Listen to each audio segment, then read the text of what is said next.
Hey guys, Coach Mays here. I wanted to talk to you today about getting over the fear of inviting. Maybe not just necessarily saying that we're going to push it down, push it aside for the time being, for 10 minutes or for your power hour, or even for the first week or month in your coaching career, but to figure out a way that's going to help you to get over it completely. So that way you can grow your business and get out there and help others. So first, we want to build a relationship. We want to focus on putting ourselves out there in a situation where we are conversing with others and building relationships with them. That's going to set the stage for a place where you have a friendship with somebody, a relationship with somebody that they know that you care about them and what they're doing in their lives and their goals, and that they trust you, and they're going to be much more willing to open up to you once you have built that relationship with them, rather than just sending out cold invitations to people that you don't know, because sometimes people find that to be rude.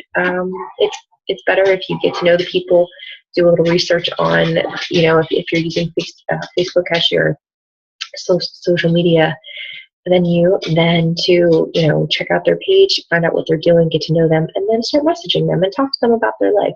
And it's definitely going to benefit you and them if you build the relationship first and focus on them and how you can help them. And also, when you're doing this and you're setting that stage and they're trusting you, that's going to set you up for you to feel a little bit more comfortable when you're ready to share your experience or your journey with them or this opportunity. And that brings me to the fact that changing your vocabulary could help. Instead of calling it inviting, you could call it sharing, because remember, sharing is caring, right?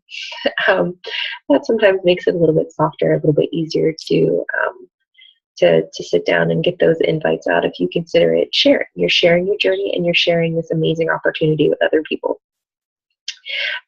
Also, that being said, just remember, when you're out there sharing this opportunity, sometimes people will say no. This happens, and sometimes it happens a lot more than you planned or expected or want. But remember that they said it wrong. They didn't mean to say no. They meant to say not right now.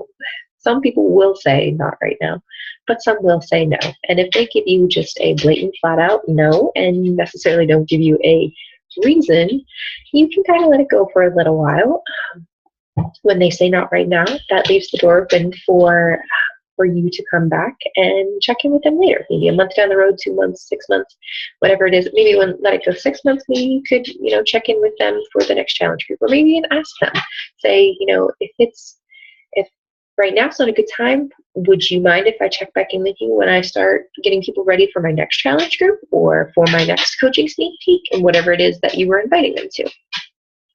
So in regards to the people that say no and just kind of let it at that, nope, not interested, never ever, it's okay. You can let it go. You don't have to bug them and message them. But remember, there's a high chance that they're going to come back around to you. And that is because you're going to remain consistent. You're going to stay consistent with your posts, your sharing, your journey. I'm not saying you have to be perfect. I'm not saying you have to eat clean 100% of the time and get in your workout every single day. But you're gonna stick with those vital behaviors. You're going to do your personal development. You're going to do your Shakeology. You're going to do your workouts, and you're going to share that. And you're going to be consistent in your posting and sharing on social media. And they're going to see that. That's when they're going to come back around. You might think that they're not watching you. They are. Trust me, they really are. You might have some posts that haven't had any likes, or they had 1 or 2 likes, your mom and your sister or something. But really, other people are seeing that. You might run into somebody in the grocery store, for instance, and they make a comment about they saw such and such on Facebook, and you're like, well, they didn't like it. They didn't comment on it on Facebook. A lot of people are just creepers. A lot of people just watch on Facebook and Instagram and stuff like that. They don't comment, they don't like, they don't share, they don't do anything like that. They just watch. And those are the people that are watching you. And they're watching if you're consistent, and they're watching you down the road, and that's when they're going to come back around to you, because they are watching. Trust me. So just stick with it, stay consistent, stick with your 3 vital behaviors, and share that journey with others. Also, we want to remember that it is not about you. When you realize that it is about them and how you can help them, how you can help them on their fitness journey or help them with this amazing business opportunity, that's when things will start to click for you. When you realize that when you're going into a conversation with somebody and you are focused on them, that's when it's gonna click. And people will sense that. People will feel that in the conversation. And they're gonna know that you're not going in for a sale. And of course, don't get me wrong. I'm not saying people should do their jobs for free. No, I'm not saying that we would all go to work if we weren't getting paid. Yes, people have bills, and yes, you have these goals of Success Club, and certain particular financial goals that you have. You want to pay off this or that, or you want to save up for this or that. I get it. But when it comes to building these relationships and sharing and getting over this fear, you need to remember that it's not about you, and it's about them. And I'm telling you, if you have that in your head, it will help you to get out there and to do that sharing and that inviting. It's going to help that fear surpass. And another great way that will help your fear surpass or pass aside is by just keep doing it. I'm telling you, just keep doing it. One way to get over the fear of something is to just do it. So the more you put yourself out there, the more you're sharing, the more you're inviting, the less and less that fear is going to be. Yep. Some people, maybe just in their personality, if they're very introverted, sometimes, maybe they've been a coach for a couple of years and they still really struggle with it. Maybe it's just not something that they like to do, reaching out to people that they don't know. But maybe their why isn't strong enough. Or maybe it's just a personality thing. But I'm telling you, it will get easier. It may not be your most favorite thing in the world. Not everybody.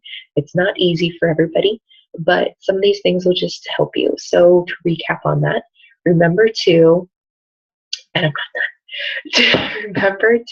a relationship, focus on them, change your vocabulary to sharing. Sharing is caring. Take away that word inviting if it scares you. And just think about sharing your journey and this amazing opportunity, because you don't want to keep it to yourself. And remember that no doesn't mean no. It means not right now. And you're going to have to stay consistent, because those people are going to watch you and those no's are going to come back around. Don't take it personal if somebody does say no. Please remember that it's not a personal thing. It's just maybe not their time, and they'll come back around.